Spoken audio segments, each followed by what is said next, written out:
Hey guys, it's Megan. I'm going to be real succinct and try to cover the high points of the resources we had this week. So, in 3 words: facilitator, variability, and assessment. So, let's start with facilitator.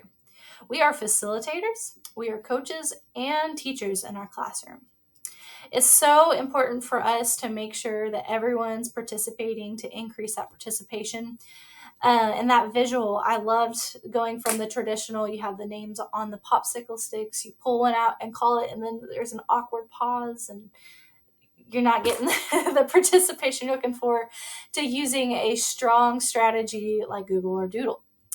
Also, we ensure equity in our classrooms for everybody, not just a few students that have IEPs, 504s, or ESL students, but these wonderful resource buffets that we're making is there for all of our students.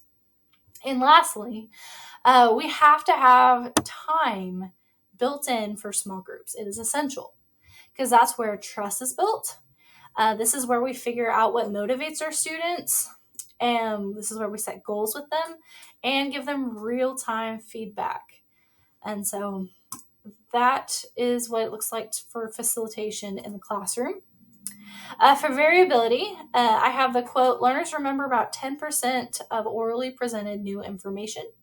With strong non-linguistic image, learners recall 65%. So variability is not another way to categorize students. This is taking or helping their brain, their working memory, taking that information and moving it to that long-term memory. It's encouraging deep understanding by us understanding the different networks of the brain. How is the best way to engage our students? What motivates them? What strengths and weaknesses do they have? What scaffolds do we have to provide for them?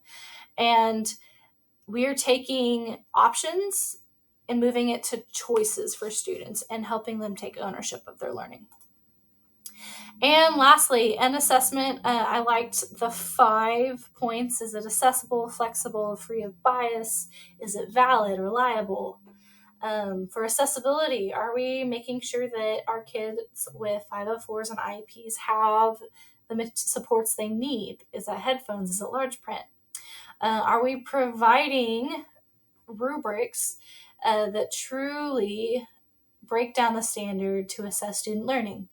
And also, are we using the correct scoring?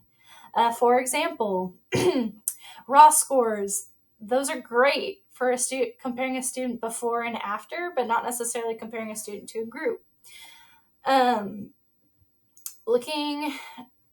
But there are other forms of assessment that are great for comparing students to their previous self, but also comparing the student to the group. So just being aware of our assessment. Well, I think that about covers it. Hope you enjoyed it.